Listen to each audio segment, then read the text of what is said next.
하나님 말씀 받들어 읽겠습니다. 하나님 말씀은 열왕기상서 제17장 8절에서 16절까지의 말씀입니다.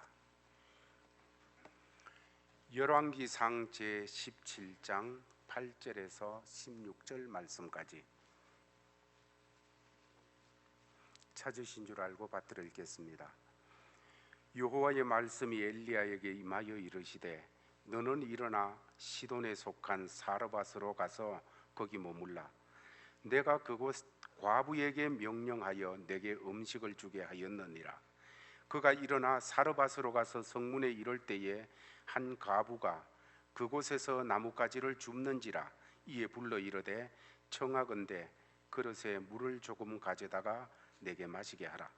그가 가지러 갈 때에 엘리야가 그를 불러 이르되 청하건대 내 손에 떡 한 조각을 내게로 가져오라.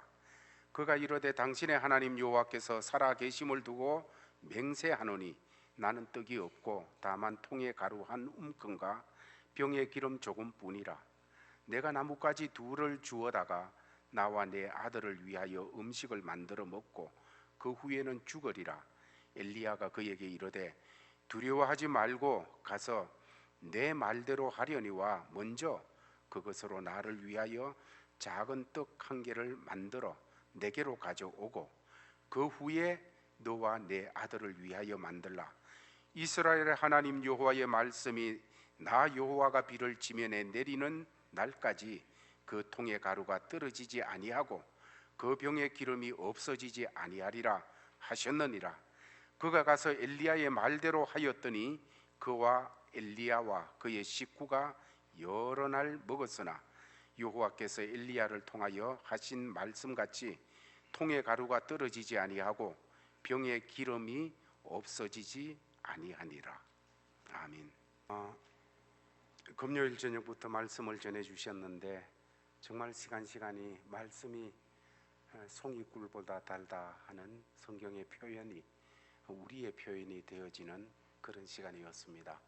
참 감사를 드리고 바쁜 시간 다른 많은 일들이 있는데 이곳에 있는 영혼들을 위해서 또 우리 교회를 위해서 이렇게 주께서 이끌어 주셔서 말씀을 전해 주시게 되었습니다. 오늘 이제 말씀 전하고 1년 후에 다시 말씀을 받게 되어지는데 여러분 사모하는 마음으로 또 큰 은혜의 시간이 되어지기를 바랍니다. 나오실 때 북한에 보니까 막 그냥 막 손 흔드는데 엄청 잘 흔들더라고요. 말씀 받은 대로 감사함을 자유롭게 큰 표현으로 함성을 지르면서 환영해 주시면 좋겠습니다.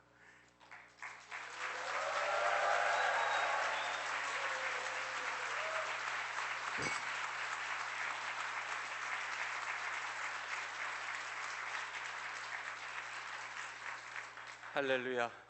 네, 우리 교회에서도 받지 못하는 환영을 받네요. 감사합니다.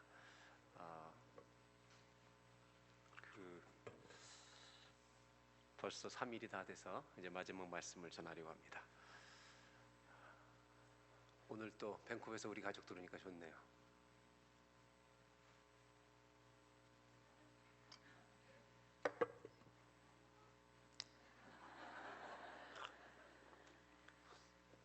우리 교인들은 제가 좀 울라 그러면 저렇게 꼭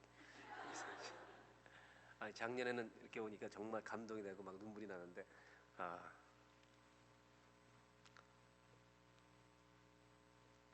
올해는 제가 안 울라고 했어요.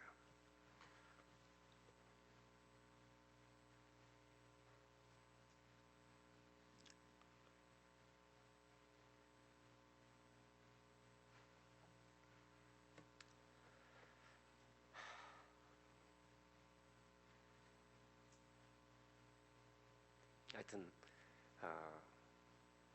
휴가들 내고 시간들 내서 이번에 봉사하러 와준 우리 그레이스 가족들 다시 한번 감사합니다. 하늘나라에서 상급 잘 받길 바라고 여기서 국물도 없습니다. 오늘 마지막 주일 예배로 집회를 마치는데 평생의 순례자라는 제목으로 금요일부터 우리가 말씀을 나누었습니다.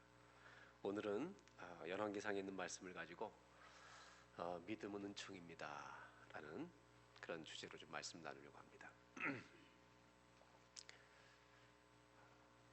첫날부터 말씀드렸지만 그렇죠. 아주 잘하고 계세요. 네. 거기서 저를 쳐다보려면 째려봐야 되니까. 여러분, 예수 믿는 사람에게 멋이 있다고 그랬죠? 영적인 멋. 그 영적인 멋은 뭐라고요? 은혜가 있는 사람이 영적으로 멋있는 거예요. 여러분, 에드몬턴이라고 하는 도시가 밴쿠버보다 낫죠? 에드몬턴에서 오셔서 밴쿠버에 사시는 분들이 에드몬턴 날씨가 훨씬 좋대요. 저도 동의해요. 그래서 오늘 참 비가 오니까 저희가 참 마음이 힘들어요. 왜냐하면 밴쿠버에 인간들이 많이 오니까 이게 비가 참 죄송합니다, 여러분들. 저는 여러분들이 우리가 같이 이민생활 하면서 살아가는데 영적으로 멋있는 사람이 됐으면 좋겠어요. 돈이 많아서 멋있는 게 아니고 우리 가슴 속에 은혜가 있을 때 예수 믿는 사람은 멋있는 거예요. 그 은혜를 평생 간직하고 살 수 있다는 것이 얼마나 큰 축복인가. 그래서 여러분들 은혜가 떨어지면 다 잠깐 중단하고 그냥 주님께 부르짖으러 나오셔야 돼요. 내가 은혜가 모자르다 그러면 주일 예배도 11시에 맞춰 오면 안 돼요. 30분 1시간 전에 와서 혼자 기도하는 거예요. 은혜가 없다 새벽 기도 그냥 정말 몸이 아파도 기어서 나오는 거예요. 왜? 영원히 살아야 되기 때문에. 그래서 여러분 평생토록 영적으로 멋있는 사람 되시기를 축복합니다. 오늘은 제 엘리야에 대한 성경의 이야기를 가지고 잠깐 나누려고 합니다. 이 엘리야가 등장하는 성경 배경은 열왕기상, 지금 읽은 본문인데 열왕기 상하는 영어로 kings라고 하는 책입니다. 왕들의 이야기라는 겁니다. 수많은 왕들이 이스라엘과 유다 왕들이 다 언급이 되는데 그 중에 여러분 하나님 마음에 참 괜찮았다 하는 이 왕들은 손에 꼽습니다. 다 하나님 보시기에 악한 사람들입니다. 저와 여러분의 인생도 100년을 살든 70년을 살든 하나님은 한 문장으로 언제나 정리해 주십니다. 여호와 보시기에 좋았더라 아니면 악하였더라. 둘 중에 하나로 끝이 나는 겁니다. 이 열왕기 상하라고 하는 책은 이 왕들의 이야기로 쭉 읽혀지는데 이 책들의 주제가 뭔가, 열왕기 상하의 주제가 뭔가 학자들이 하는 얘기가 아니고 제가 성경을 묵상하면서 제가 깨달은 주제는, 하나님이 주신 주제는 뭐냐면 이 킹스, 왕들의 이야기인데 하나님이 저한테 가르쳐주신 주제는 이거였어요. 누가 너의 인생의 왕이냐.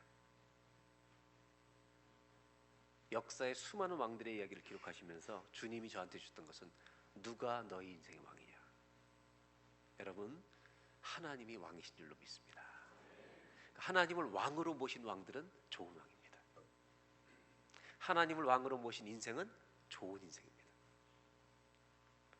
그래서 이 열왕기 상하는 왕들의 기가 막힌 정치적인 권력을 가진 왕들의 쭉 이야기가 전개되면서 또 하나의 두 개의 물줄기가 흐르고 있는데 또 하나는 뭐냐면 이 왕들에게 똑바로 하나님 앞에 정치하라고 권면하는 하나님 말씀을 받아서 그들에게 외쳐주었던, 누구라 그럽니까 그 사람들을? 선지자들의 이야기, 즉 왕들과 선지자들의 이야기가 평양처럼 거대한 물줄기로 흘러가고 있는 내용입니다.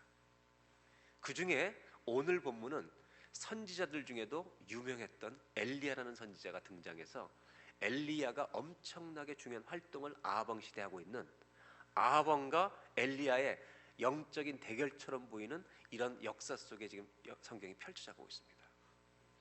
하나님은 사람을 쓰실 때 그냥 쓰시지 않고 반드시 훈련을 시키십니다. 그래서 여러분들 우리가 성장하는 과정, 인생 자체가 훈련입니다. 남편들이 아내 때문에 힘들어하는 거, 그거를 감수하셔야 합니다. 아내가 갱년기가 10년을 가도 받아들여야 합니다. 저는 기도 제목이 아내의 갱년기가 속히 끝나게 해 주시옵소서. 훈련입니다. 하나님 모든 사람 훈련시키십니다. 그래서 하나님이 사람을 쓰시는 겁니다. 그렇게 해서 사람을 쓰시는데 하나님은 엘리야를 아주 훌륭한 선지자로 쓰시기 위해 제일 먼저 하시는 일이 열왕기상 17장에 보면 그리 시냇가에 가서 하나님이 가서 머물라고 말씀하십니다. 하나님이 엘리야를 테스트를 뭐 하시냐면 하나님 말씀을 끝까지 듣는가 안 듣는가를 훈련시키는 겁니다. 그리시네가에 가면 음식을 누가 갖다 주냐면요, 누가 갖다 준지 아시죠? 까마귀를 통해서 공급하시겠다는 겁니다. 여기에는 대단한 믿음이 필요한 겁니다. 엘리야는 그리시네가에서 끝까지 그 시냇가의 물이 마를 때까지 거기서 지냅니다. 까마귀를 통해서 음식을 공급받으면서. 까마귀가 안 오는 날은 그냥 금식입니다. 그렇게 2, 3년을 지내다가 그리시네가 다 마르니까 하나님이 명령을 내리시죠. 어떻게 하냐면 이제 내가 너에게 야방을 만나러 가기 전에 한 사람의 집에 가서 먹을 것을 공급하겠다. 그래서 거길 가라고 하는 그 집이 누구냐면 이름도 나오지 않는 사르밧이라는 동네의 한 과부 집에 보내는 이야기로 오늘 성경이 등장한다고 하는 것입니다. 오늘 성경을 읽은 17장 8절로 11절 내용 중에 앞부분 중에 우리 한번 9절을 보도록 하겠습니다.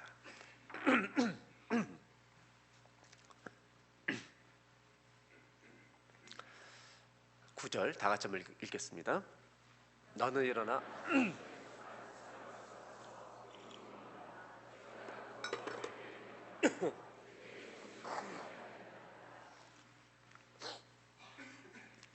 사르밧 과부라고 하는 집에 가서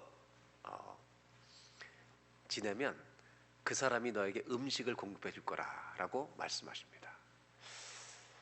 여러분, 엘리야는 선지자 중에 손꼽히는 선지자입니다. 수많은 보통 사람들이 볼 수 없는 기적들을 경험한 선지자입니다. 이 정도 선지자를 주시려면 조금 대접을 잘해 주실 것도 필요한데, 근데 꼭 보내면 어려운 집에 보내십니다. 찢어지게 가난한 집, 사르밧 과부 집에. 그래서 엘리야는 그래도 까마귀보단 낫겠지. 그래서 약간의 기대를 가지고 갑니다. 왜냐하면 사르밧 과부가 어떤 정도 사는지는 모르고 하지만 그래도 여러분 까마귀보다야 낫겠죠. 그래서 가는데 그 다음 절을 보겠습니다. 그가 일어나 사르밧으로 가서 성문에 이를 때 한 과부가 그곳에서 나뭇가지를 줍는지라. 이런 마음이 들었겠죠. 저 집은 아니겠지. 나뭇가지 줍는 거니까 저 집은 먹을 게 없는 것 같아. 근데 그 집이 언제나 생각하는 그 집이 그 집입니다. 이렇게 구역 예배, 다락방 이런 거 할 때도 저분은 우리 속에 안 들어오겠지. 그분이 그 속입니다. 그래서 우리는 누구나 받아들일 준비라고 살아야 됩니다. 힘들어도 주님이 우리를 만나서 은혜로 바꿀 걸 믿습니다. 이런 마음을 가지고 사람들 대하죠. 이것이 영적으로 멋있는 사람이라는 거죠. 그 다음 보죠. 10절 후반부에 그가 가지러 갈 때 엘리야가 그를 불러 이르되 청하건대 그동안 까마귀를 통해서 먹었잖아요. 내 손에 떡 한 조각을 내게로 가져오라 라고 부탁합니다. 그때 12절에 이렇게 사르밧 과부는 엘리야 선지자를 실망시켜버리고 맙니다. 다 같이 한번 읽겠습니다.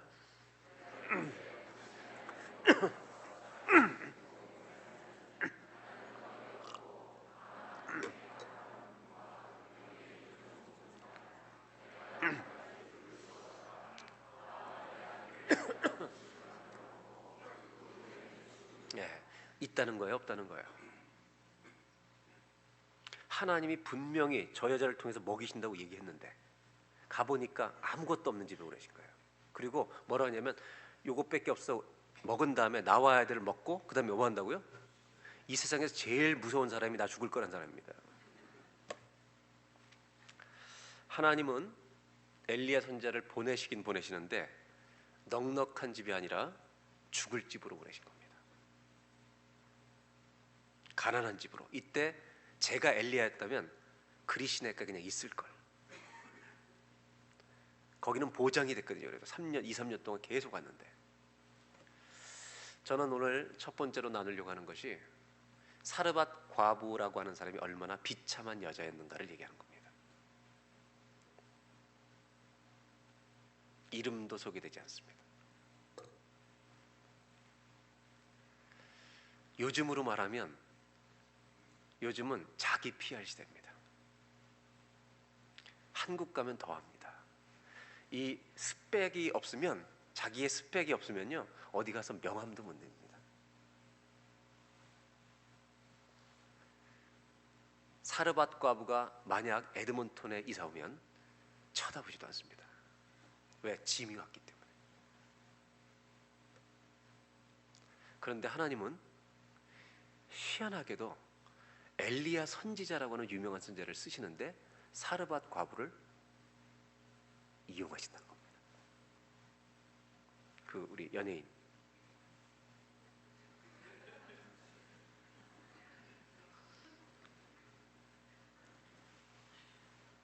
자기가 거기 앉았다고 앉혀. 여기다 줘. 괜찮죠 이제? 왜냐 주무실까 봐.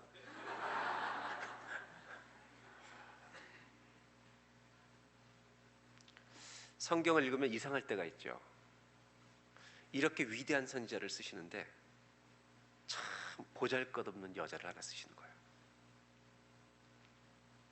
안 맞죠? 모양이 안 맞아요. 근데 여기 소망이 있습니다. 여러분의 집은 내세울 만한 것이 있는 가정인지 모르겠어요. 뼈대 있는 집안입니까? 박씨, 저 같은 박씨들은요 밀양이든 반남이든 모든 박씨든 자기는 조상이 다 박혔거세래. 그래서 박씨는요 원래 본의 하나라 박씨끼리 결혼 안 합니다. 근데 저희 부모님은 참고로 박씨입니다 다. 왜냐면 예수 믿는 사람들이 그거 따질 거 없다. 여러분이 아무리 과거 조상을 거들먹거려도 우리의 현실은 초라합니다. 우리 한 가지만 질문하면 굉장히 수줍어합니다. 한번 질문해볼까요? 옆에 분하고? 영어 잘해요? 한번 물어봐요. 그러면 우리는 거의 좌절합니다. 영어권한테는 너 한국말 잘해? 그러면 끝나는 겁니다. 물론 가끔 둘 다 잘하는 애도 있습니다. 걔한테는 불어 잘해? 그러면 됩니다.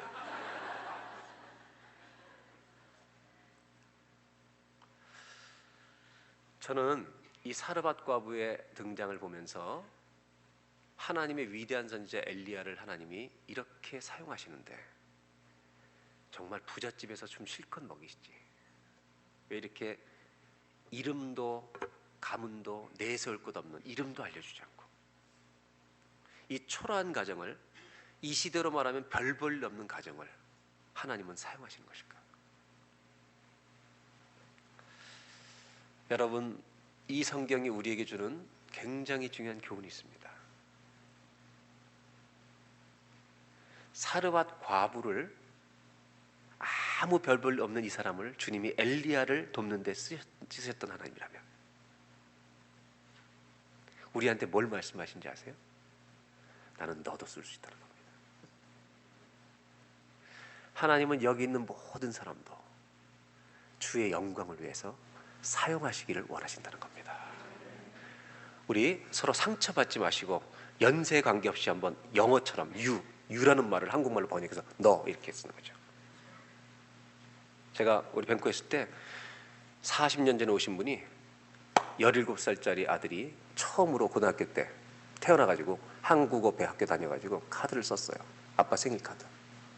정말 문자 받침법 틀리더니 맨 마지막에 Your son을 뭐라고 번역했냐면 너희 아들 제임스가 이렇게 됐어요. 그러니까 어르신들 상처받지 마시고 딱 한 번만 반말하겠습니다. 그런데 이렇게 인사할까요? 하나님은 너도 쓰실 수 있습니다. 이렇게 요때 한번 해보는 거죠, 그죠? 예, 70이 넘으셔도 한번 그렇게 한번 해보세요.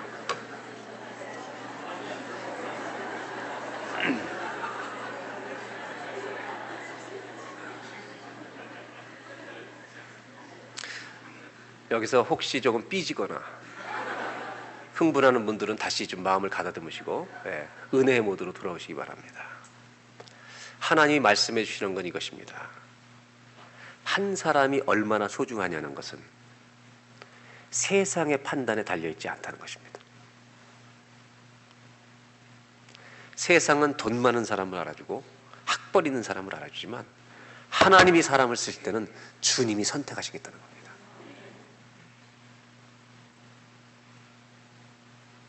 어느 가정이 그건 주님이 하실 일이라는 겁니다. 거꾸로 얘기하면 우리가 하나님은 모든 사람을 하나님 나라를 위해 소중하게 쓰실 수 있는 전능하신 하나님이라는 것을 우리에게 가르쳐주고 있다는 것입니다. 여러분, 오병이어의 기적을 예수님이 행하실 때 누구를 쓰셨어요? 누구를 쓰셨냐고요? A little boy, 한 소년. 그 아이 이름을 아십니까? 이름 알면 그냥 승천해요, 바로 지금. 이름 알아요? 알아요, 몰라요? 왜 이름이 없어요? 여러분, 그 정도의 도시락을 가져온 아이라면 길이 기억돼야 합니다. 이름이 없습니다.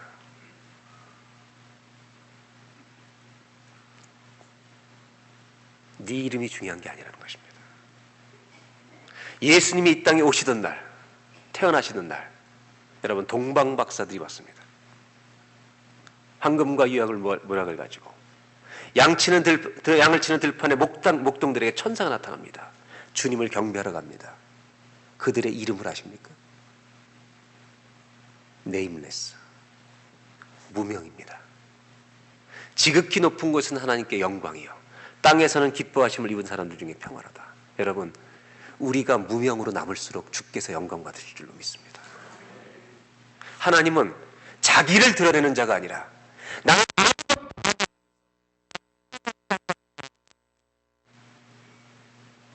나를 통해서 하나님 일하시옵소서, 영광 받으시옵소서, 이런 마음을 가지고 있는 사람을 통해서 하나님은 일하신다는 것입니다. 오늘 하나님은 우리에게 첫 번째로 주시고 싶은 말씀이 있습니다. 세상 사람들이 이 사르밧 과부가 아무리 별 볼일 없는 초라한 사람이라고 다 말할지라도 너희들은 알라는 것입니다. 이 사르밧 과부가 나에게는 얼마나 소중한 여인인지를 아느냐. 오늘 여기 모인 모든 우리 부들에게 하나님이 주신 말씀이 이것입니다.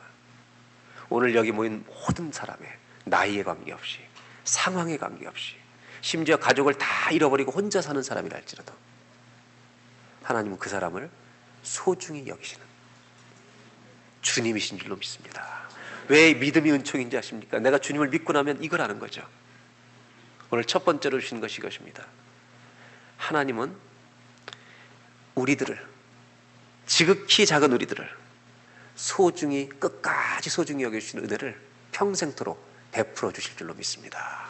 그래서 우리들은 약간 착각이 아니라 확신과 담대한 믿음 속에 살 필요가 있습니다. 그건 뭐냐면 나는 돈이 없어도 하나님 앞에 너무나 귀한 존재라는 것.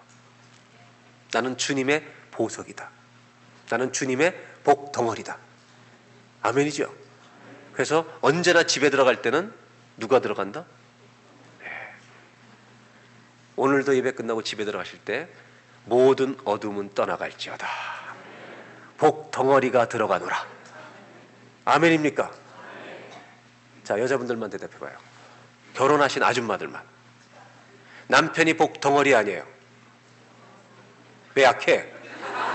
지는 복덩어리인 줄 알고 남편이 복덩어리인지 몰라. 다시, 남편이 복덩어리 아니에요. 아멘입니까? 그러면 남편한테 그렇게 구박하면 안 되지. 복덩어리를 잘 다루셔야죠. 이제 남편들이 들어올 때마다 박수치면 복덩어리가 없다. 이렇게 성숙한 아내들이 되어주시기를, 한국 아줌마들이 되어주시기를 부탁합니다. 누가 아멘 했어요 지금? 여기 간 거예요? 여기서 들린 것 같은데. 젊은 사람이 그러면 안 되지. 벌써부터. 잘해요 아줌마. 응? 이 땅에는 외롭고 힘들게 살아가는 분들이 참 많습니다. 어떤 이들은 너무나 사랑하는 남편을 일찍 잃어버리기도 하고, 아내를 잃어버리기도 하고, 어떤 집은요, 우리 교회도 그런 가정이 있지만 자식을 먼저 천국에 보낸 집도 있습니다. 그러면 사람들이 낙심하기가 쉽습니다. 근데 주님은 낙심하지 말라는 겁니다.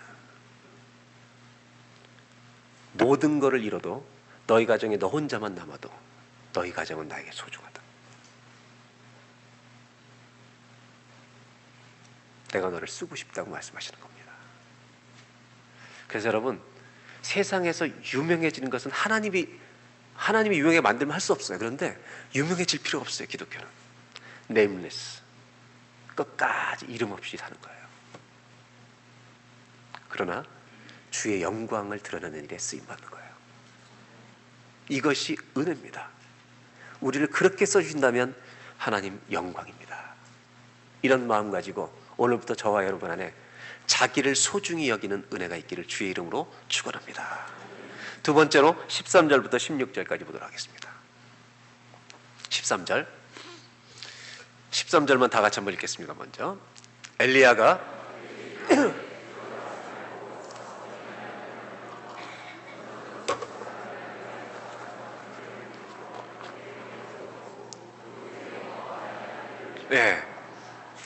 먹을 게 한쪽밖에 없어 자기들이 먹고 죽겠다는데, 그럼 여러분 사람이 보통 이모셔널해지잖아요. 너무 불쌍해서 그래 먹고 죽어 빨리 이렇게 돼야 되는데 엘리야는요 냉정합니다. 나한테 갖고 오라는 거예요. 요걸 또 한국 목사님들이 잘못 이용해가지고 어비유즈 하는 거죠. 네 거를 목사한테 주면 복 받아. 이 말에 속지 마시기 바랍니다. 여러분, 목사한테 줘서 복 받는 게 아니라 남한테 베푸는 자들은 다 복 받는 거예요. 이게 원론이지 목사한테 잘하면 복 받는다? 물론이죠. 그건 당연히. 왜? 하나님은 남에게 베푸는 자는 복을 주시니까. 목사가 그걸 얘기를 집으로 하면 얘기하면 안 되지. 알아서 하는 거지. 그건. 우리 교인들은 알아서 해요. 그게 은혜잖아요. 저는 그래요. 진짜 경제가 어려우면 어느 날 기도해서 하나님 나 3천만 불 있으면 우리 교인들 1,000만 불씩 다 나눠줄 겁니다. 난 내가 안 가져요. 3천만 불 있으면. 안 주실 거니까 이렇게 얘기하는 거지. 우리 교인들 너무 사랑하니까 내가 난 3천만 불 있으면 10,000불씩 다 나눠줄 거야. 그런 관계 속에 우리가 있는 거죠. 하나님의 자녀들 안에 있는 공동체가 이런 사랑의 관계 속에 우리가 언제나 있어야 되는 거예요. 근데 이 엘리야가 이렇게 말하는 이유는 이거죠. 왜 그러냐 하면 감정적인 말을 하는 게 아니라 하나님 주신 말씀이 있잖아요. 그건 뭐냐면 저 여자로 너를 공개하게 하였느니라. 그럼 그 집에 없는 거를 주님이 아세요, 모르세요? 아시는 거예요. 이 엘리야는요, 여러분, 하나님은 엘리야만 훈련시켜서 그리시네가 훈련시키는 게 아니라 소중히 여기는 사르밧 과부도 훈련시키시는 거예요. 하나님이. 이성적으로 내 생각으로 반응하는 것이 아니라 하나님이 그에게 명령하셨어요. 이미 선지자가 올 테니까 먹이라. 근데 먹일 수 있는 믿음이 없는 거예요. 왜? 이거 나 밖에 먹을 게 없는데. 근데 하나님은 엘리야에게 줘보라는 거예요. 엘리야는 그 말을, 지금 감정적인 언어를 말하는 게 아니라 믿음의 언어를 말하는 거예요. 하나님이 이렇게 하셨기 때문에 얘기하는 겁니다. 하나님은 이 사르밧 과부를 괴롭히시는 하나님이 아니라 사르밧 과부가 믿음으로 반응할 수 있도록 훈련을 시키시는 것입니다. 왜냐하면 우리를 소중히 여기시기 때문에 어린아이 같은 믿음에 머물러 있기를 원치 않으십니다. 장성한 분량이 이르기를 원하신다는 것입니다. 이제 이 사르밧 과부는 선택의 기로에 섭니다. 요 한 번 딱 먹을 수 있는 요 음식을 내가 먹고 아들과 먹고 죽어버릴 건가, 아니면 선지자를 줄 것인가. 희한하죠. 하나님은 마지막 것을 달래는 거예요. 옛날 저희 부모님들이 가르치실 때 정말 집에 먹을 게 떨어져도 11조는 꼭 하긴 거예요. 자식들은 억울했습니다. 우리는 그래도 목사 집안이었지만 평신도들 집안은 좋은 거 있으면 다 누구 갖다 줬어요. 동네에서 농사짓는 무 좋은 거 제일 큰 거 딱 뽑으면 누구 갖다 줘요? 꼭 교회 먹기 전에 갖다 줘요. 좋은 쌀 나오면 딱 해서 목사님 갖다 줘요. 그럼 목사님들도 옛날에는 지가 안 먹었습니다. 다. 교인들 중에 또 가난한 사람 나눠주고. 이렇게 하나님의 사랑이 돌았죠. 근데 요즘 블랙거리의 목사한테 오면 다 끝나.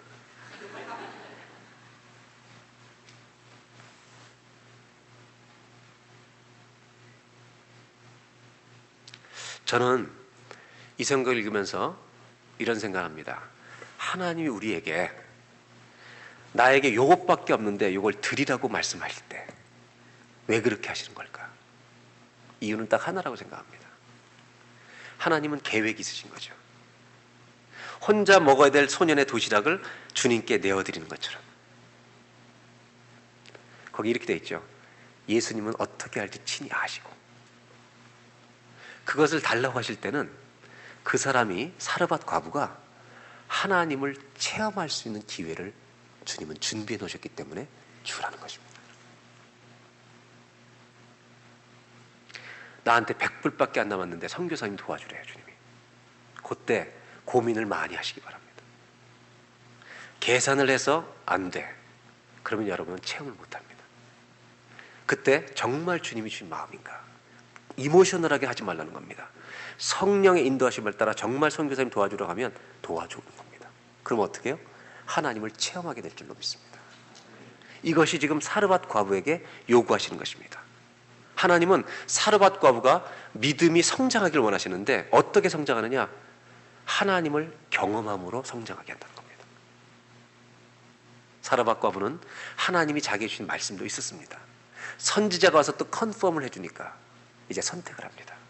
16절을 보겠습니다. 다 같이 읽겠습니다.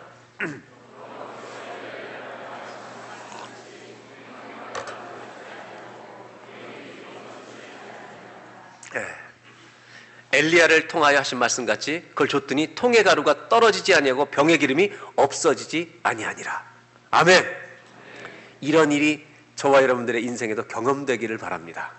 근데 문제는 뭐냐면 여기서 오해하시지 말길 바랍니다. 언제까지 떨어지지 않은 거예요, 이게? 네? 비가 다시 내릴 때까지. 그러니까 여러분 평생토록 기름이 안 떨어진 게 아닙니다. 잠깐 주신 겁니다. 무슨 얘기냐면 요일 있고 금방 비 옵니다.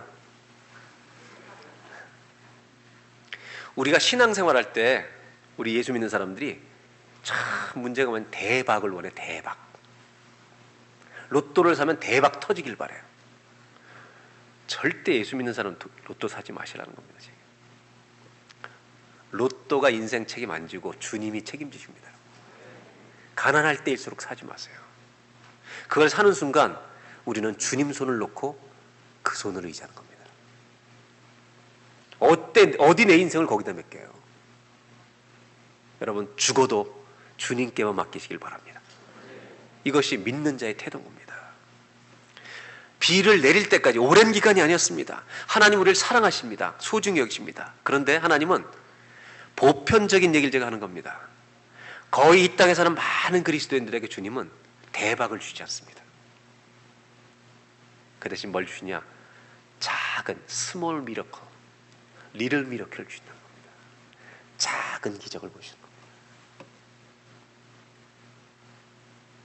저는 예수 믿는 사람들이 허황된 대박을 꿈꾸지 않기를 바랍니다. 어떤 분은 주님이 계속 자기를 서프라이즈 시켜주기를 원하시는 분이 있어요. 굉장히 피곤한 겁니다, 그거. 제 아내가 아이들 학교 갔다 오면 어릴 때 이렇게 차고에 숨어있다 깜짝 놀래킵니다. 그러면 이렇게 깜짝 놀랍니다. 한 번은 괜찮아요, 그게. 근데 들어올 때마다 계속 방에 숨어있고 화장실에 숨어있다가 문 열고 콱콱 나오면 애들이 뭐라 하냐? 엄마가 왜 이래 도대체? 한번 따라 하실까? 하나님은 정상적이십니다. He's not crazy. 그분은 정상적으로 대하시는 겁니다. 근데 사람들이, 기독교인들이 자기한테는 특별한 기적을 계속 매일 주시길 원해요. 이미 경험하고 있어도 몰라요. 숨 쉬는 게 기적입니다. 하나님은 정상적으로 우리를 인도하십니다. 그러다가 필요할 때 하나님이 작은 기적들 보여줍니다. 그리고 아주 특별한 경우에 특별한 기적도 보여줍니다. 여러분 특별한 걸로 사는 게 아니라 정상적인 것으로 사는 것입니다. 작은 기적들을 보여줍니다. 저와 여러분의 인생엔 그런 기적이 없습니까? 우리 아이들이 어렸을 때 큰애가 이게 볼로 혹이 났어요. 의사한테 갔더니 더 크면 수술하고 아니면 없어지니까 두고 보자는 거예요. 여자아이니까 제가 얼마나 기도했겠습니까? 손 붙들고 기도했죠. 근데 정말 일주일 안에 없어지는 거예요. 이런 작은 기적들. 암에 걸린 사람들이, 말기암 환자가 10,000명 중에 10,000명이 살아나진 않습니다.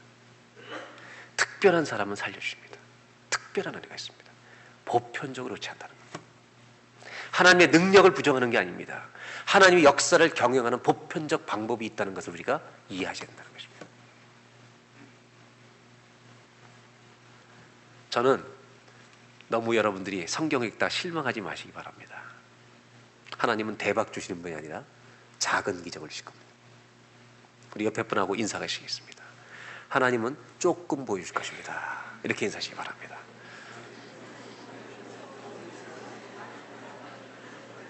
많이 보여주시면 어떻게 돼요? 그냥 죽어요. 그냥. 그분의 임재만 나타나도 쓰러지는데. 저는 참 감사한 게 있습니다.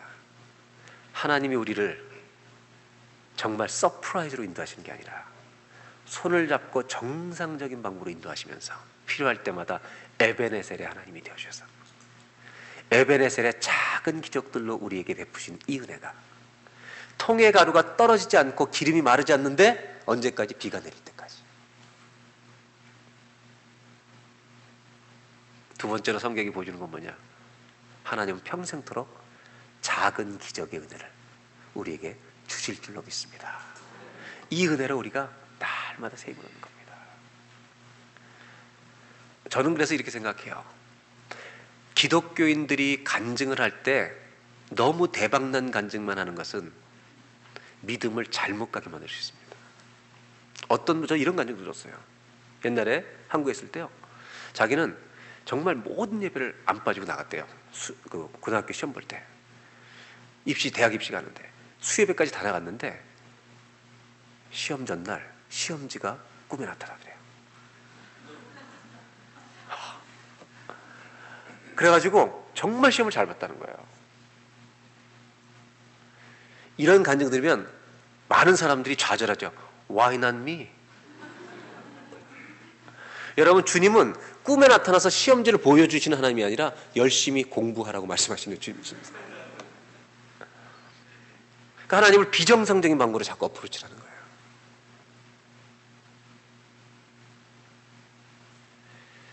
더 중요한 것은 대박이 아닙니다.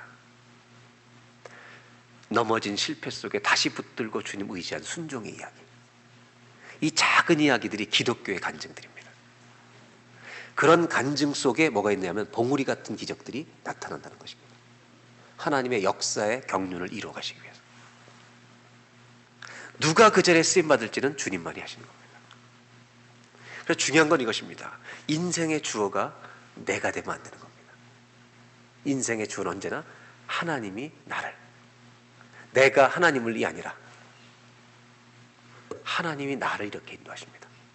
그래서 저와 여러분 안에 이런 작은 간증들이 충만하시기를 주의 이름으로 축원합니다. 대박을 원하는 교회가 아니라 요즘 한국에 대박교회가 생겼어요. 교회 이름이 대박이에요. 저는 좀 걱정돼요. 주님 대박 안 주시는데.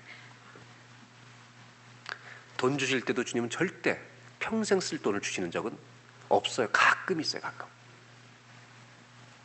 그러니까 가끔 어떤 사람이 주니까 너무 많아서 어떻게 쓸지 몰라서 지멋대로 다 쓰고 있잖아요.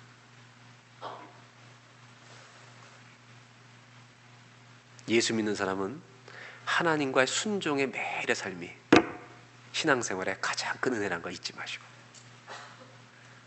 말씀대로 한번 해봤더니 한 달이든 두 달인지 며칠인지 모르지만 비가 내릴 때까지 그 은혜를 주신 거죠.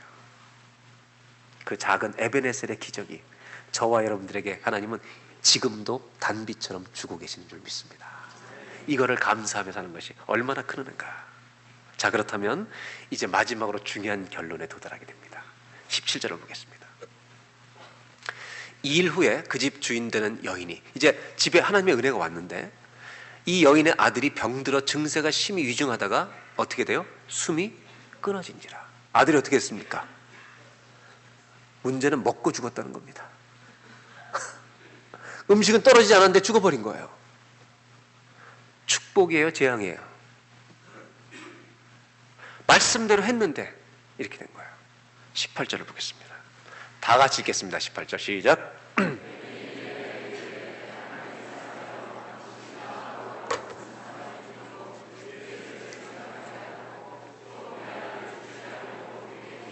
아니, 하나님, 우리밖에 이렇게 하나님 축복해서 기름과 이렇게 다 떨어지지 않는데 왜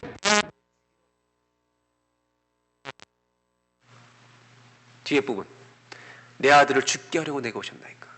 여러분, 하나님을 믿는데 재앙이 닥치면 당연히 이렇게 말하죠. 고난을 믿음을 가진 사람도 도전을 받죠. 하나님은 아직도 나를 사랑하시니까 자꾸 퀘스천이 생기는 거죠. 엘리야도 얼마나 마음이 아팠겠습니까? 왜? 하나님의 뜻을 모르니까 아직. 그러니까 여러분, 우리가 어떤 고난을 당할 때 하나님의 뜻을 모를 수가 있습니다. 그때는 함부로 말하시면 안 됩니다. 그냥 조용히 기도하고 계셔야 됩니다. 엘리야는 할 수 있는 게 기도밖에 없었습니다. 19절을 보겠습니다. 엘리야가 그에게 그의 아들을 달라 하여 그를 그 여인의 품에서 받아안고 자기가 거처하는 다락에 올라가서 자기 침상에 누이고, 그 다음 여호와께 부르짖어 이르되 내 하나님 여호와여, 주께서 또 내가 우거하는지 과부에게 재앙을 내리사. 왜 내가 가면 재앙이 옵니까 이거? 그 다음 그 아들이 죽게 하셨나이까. 엘리야도 탄식으로 기도합니다. 그 다음에 21절 그 아이 위에 몸을 3번 펴서 엎드리고 여호와께 부르짖어 이르되 내 하나님 여호와여 원하건대 이 아이의 혼으로 그의 몸에 돌아오게 하옵소서 하니. 22절 23절 다 같이 읽겠습니다.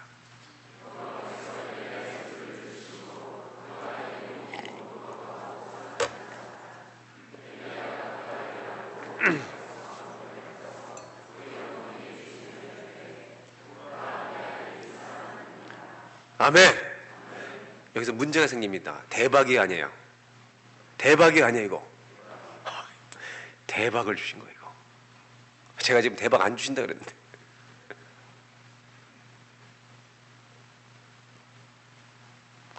저는 23절을 읽고 써놨어요. 제 성경책에다. 와, 대박. 그러나 이 기적 앞에 잠깐 우리가 멈춰서야 합니다. 기적보다 더 중요한 것이 있기 때문입니다. 이 아들은 다시 삽니다. 한 번만 더 질문하겠습니다. 계속 살았을까요? 죽었을까요? 죽었습니다. 왜? 이것은 부활이 아니라 소생이기 때문입니다. 이게 대박이라면, 이걸 큰 기적으로 말한다면 우리는 죽어도 사는 부활을 가진 생명인 줄로 믿습니다. 그러면 여러분, 이 부활이 더 큰 기적이에요? 소생이 더 큰 기적이에요? 부활을 가져놓고 무슨 대박을 더 바라요? 저를 따라서 우리는 바랄 것이 없도다. 죽어가는 인간들한테 부활까지 줬으면 됐지 이거보다 더 큰 대박이 어떻습니까? 우리는 이미 수지를 맞은 사람들입니다. 우리는 로또와 비교 안 되는 부활을 우리는 맞은 사람들이에요. 아멘이죠? 이 부활을 맞아놓고 무슨 대박을 더 아멘이죠? 이 기적을 맞았는데. 그래서 여러분, 오늘 이 본문은 다시 살아난 기적보다 더 중요한 메시지를 우리에게 주시고 있다는 겁니다. 그게 뭐냐면 18절에 있는 이 어머니의 고백입니다. 18절을 다시 가보겠습니다. 여인이 아들이 죽은 다음에 엘리야에게 선지자에게 말합니다. 하나님의 사람이 나와 더불어 무슨 상관인데 내 아들을 죽게 했다. 여러분, 지금 이 여자는 아들의 죽음을 뭐랑 연결시켰어요? 누구의 죄랑? 내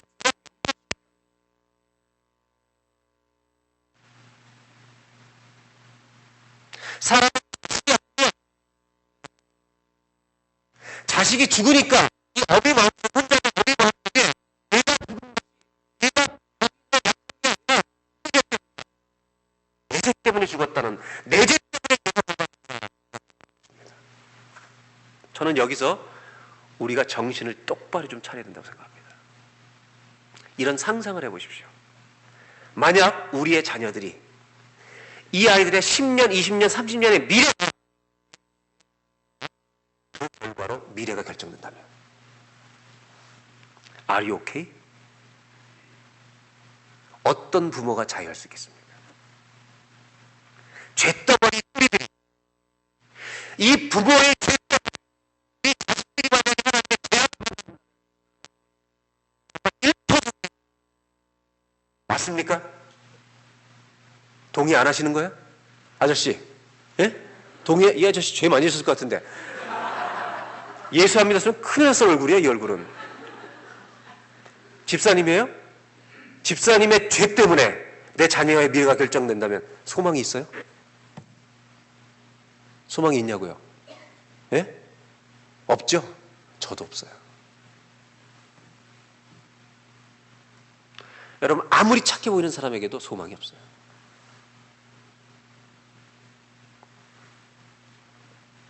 이것은 비극이고 절망이죠. 끝이에요. 인생은 끝이에요. 우리의 죄의 대가로 우리 자녀들의 미래가 결정된다면 지금 죽어야 되다. 하나님은 우리 가정, 우리 자녀들의 미래가 우리들의 죄의 결과로만 살아가기를, 그렇게 되기를 원하지 않으세요. 하나님은 엘리야를 통해 이 가정의 아들을 살려주세요. 우린 여기서 뭐를 보냐면 이 미러클, 기적 자체를 봐요. 근데 주님은 기적보다 더 큰 걸 보여주시는 거죠. 그게 뭔지 아십니까? 하나님은 우리를 사랑하시기 때문에, 사생아가 아니기 때문에 자녀를 징계하실 때가 있어요. 다루실 때가 있어요.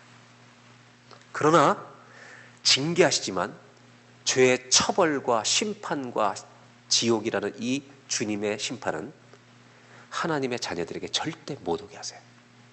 왜냐하면 그 모든 죄의 심판을 십자가 위에서 예수 그리스도께서 감당해 주셨기 때문인 줄로 믿습니다. 그가 찔림은 우리의 허물을 인하며, 그가 상함은 우리의 죄악을 인함이라. 그가 징계를 받음으로 우리가 평안을 누리고, 그가 채찍에 맞음으로 우리가 나음을 입었도다. 성경은 이걸 보여주는 겁니다. 지금 이 사르밧밥의 아들을 살려준 기적, 이 기적 속에 하나님의 은혜, 이 집이 하나님의 때문에 이 여자는 성경으로 자기 생각에 어떤 것들이 되냐면, 무슨 죄악이면 내게 때문에 무슨 죄악이 되더라도 내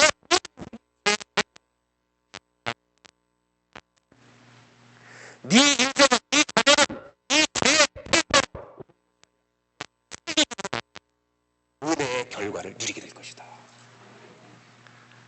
여러분, 저와 여러분의 인생의 미래는 우리의 자녀들의, 우리가 예수 그리스도를 믿음으로 말미암아 그 믿음을 의로 여겨주셔서 우리 자녀들이 할렐루야 찬양, 주님께 찬양할 수 있도록, 우리 자녀들이 미래가 결정되게 하려고 하나님의 살려주시는 그 아버지 결정되지 않고 내 은혜가 너희 가정을 지배하게 될 것이다. 이 사르밧 과부는요, 자기 머릿속에 내 죄 때문에 이 아들이 죽었습니다. 내 죄를 생각나게 하려 오셨습니까? 이렇게 했는데 아들을 살려주니까 죄가 생각나는 게 아니라 죄를 용서해 주신 뭐가 생각나요? 하나님의 은혜가 생각나게 된 줄로 믿습니다. 어떤 가정이 축복의 가정이냐면, 여러분, 은혜 입은 가정입니다. 하나님의 은혜가 저와 여러분에게 덮여 있는 줄로 믿습니다. 저는 지난 봄에 한국에 왔을 때 한국 뉴스를 보다가 충격을 받았습니다. 9시 KBS 뉴스를 보고 있는 중이었습니다. 70이 넘은 홀어머니를 모시고 사는 40대 된 남자입니다. 총각으로 결혼 안 하고. 근데 이 어머니를 모시고 사는 아들이 회사에서 파이어를 당한 겁니다. 살아갈 길이 막막하니까 그날 술을 잔뜩 먹고 들어와서 술 취한 김에 어머니를 때리기 시작합니다. 어머니가 너무 아들이 세게 때리니까 도망 나와서 길가로 나오기 시작합니다. 소리 지르면서. 동네 사람들이 말리고 경찰에 신고를 했습니다. 그래서 어머니와 아들이 경찰서에 가게 됩니다. 경찰이 어머니에게 묻습니다. 아들이 무엇으로 어떻게 때렸습니까? 그때 어머니는 이렇게 대답합니다. 내 아들은 아무런 일도 하지 않았습니다. 온몸에 멍이 다 들었는데 어머니 이렇게 말합니다. 내 아들은 아무것도 안 했습니다. 어머니, 동네 사람들이 다 왔답니다. 어머니를 그렇게 아프게 멍들도록 때렸는데 아무것도 안 하다니요. 멍이 든 어머니는 끝까지 자기 아들이 아무것도 안 했다고 말합니다. 저는 그 결과가 궁금했습니다. 어떻게 됐을지. 그 결과는 뉴스에 그다음부터 나오지 않았습니다. 저는 압니다, 답을. 어머니 마음이 바뀌어가지고 저놈 영창에 집어넣어버리세요. 이렇게 얘기했을까? 아니면 끝까지 내 아들은 아무것도 하지 않았습니다. 이렇게 얘기했을까? 1번이에요? 2번이에요? 1번 영창에 넣으십시오. 2번 아무것도 안 했습니다. 1번이에요? 2번이에요? 이 세상에 어미도 그러는데 우리 예수님이 우리 인생의 미래를 내 죄의 결과로 살게 하시겠습니까? 아니면 나를 위해서 죽어주신 십자가의 저주를 다 받으신 주님이 그 저주가 우리에게 돌아가도록 하시겠습니까? 축복과 하나님의 은혜가 우리에게 돌아가도록 하시겠습니까? 저는 그 아들을 생각해 봅니다.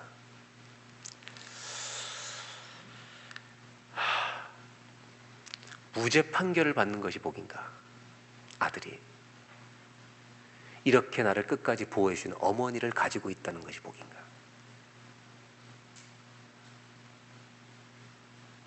여러분은 신앙생활 할 때 축복이 오는 것 자체가 복입니까? 아니면 나에게 축복과 은혜를 주시기 위해 죄의 결과로 우리 인생이 결정되지 않도록 나를 위해서 십자가의 인생을 다 저주당해 주신 그 예수님이 나의 하나님이 되어주신 게 그게 복인가? 저주가 안 오는 게 복입니까? 그 저주를 막아주신 나를 사랑하는 주님이 있다는 게 복입니까? 하나님은 기적만을 보여주시는 분이 아닙니다. 그 기적 속에 하나님 아버지의 은혜를 우리에게 보여주고 계신다는 것입니다. 그리고 이 사르밧 과부에게 주님은 말씀하셨겠죠. 너의 가정은 죄의 대가를 누리는 가정이 아니라 내 은혜가 시작되었느니라. 내 은혜가 너를 덮고 있느니라. 사랑하는 여러분, 만립이 내게 있어도 그 입 다 가지고 주 예수 주신 은총을 늘 찬송하겠네. 이 찬송과 가사가 저와 여러분의 가슴의 찬송이 되시길 바랍니다. 정말로 그 은혜를 우리가 입은 자라면 어떻게 주님 앞에 이 은혜를 감사하지 않을 수 있겠습니까? 마지막으로 한번 따라하시기 바랍니다. 믿음의 가정은 죄의 열매가 아니라 은혜의 열매로 살아갑니다. 아멘입니까? 내 자식 죽는 열매가 아니라 여러분 재앙의 열매가 아니라 은혜의 열매로 우리를 인도하신다는 것. 그것이 질병이 고통이 어떤 고난이 우리 가정에 온다 할지라도 하나님은 그 속에서도 끝까지 은혜를 베푸신다는 것 잊지 마시기를 주의 이름으로 기원합니다. 24절의 마지막으로 그래서 이 사르밧 과부가 이렇게 말합니다. 여인이 엘리야에게 이르되 내가 이제야 당신은 하나님의 사람이시요 당신의 입에 있는 여호와의 말씀이 진실한 줄 아노라. 아멘입니까? 여러분 이 여인의 믿음이 얼마나 지금 업그레이드가 되고 있습니까? 저와 여러분에게 이런 믿음이 정말 회복되길 바랍니다. 하나님의 말씀이 진실인 줄 제가 알겠습니다. 하나님은 하나님의 자녀들을 요람에서 무덤까지 우리를 지켜줄 것입니다. 내 생명도 죽음도 주님의 손에 있는 줄로 믿습니다. 아들이 살아났던 것보다 더 중요한 기적, 그것은 이 가정을 사랑하신 하나님의 은혜의 손길이 떠나지 않는다는 것. 이 은혜가 저와 여러분의 가정에도 시작된 줄로 믿습니다. 다 같이. 하나님, 저희는 조국을 떠나 이민자로 살아가는 나그네들입니다. 인생이 여행이라는 것을 뼈저리게 경험하고 있는 사람들입니다. 그러나 목적지가 없는 나그네들이 아니라 천국을 향해 걸어가는 순례자들입니다. 하나님, 힘들고 지칠 때가 있습니다. 쓰러질 때가 있습니다. 주여, 우리를 붙들어 주옵소서. 주님이 우리 손을 놓지 않으시는 신실하신 하나님이시기에 감사와 찬송과 영광을 올려드립니다. 사랑하는 에드몬턴 제1교회, 이 지역에 사는 모든 한인들, 믿는 성도들에게 아버지 은혜가 시작된 것을 알려주셔서 감사합니다. 내 인생의 미래가, 우리 자녀들의 미래가 우리의 죄의 결과로 결정되지 아니하고 그 죄의 결과를 예수님이 다 담당해 주셨기에 은혜의 결과가 올 것을 보여주시니 감사합니다. 평생토록 이 은혜 속에 감사하며 살아가는 우리 모두가 되게 하여 주시옵소서.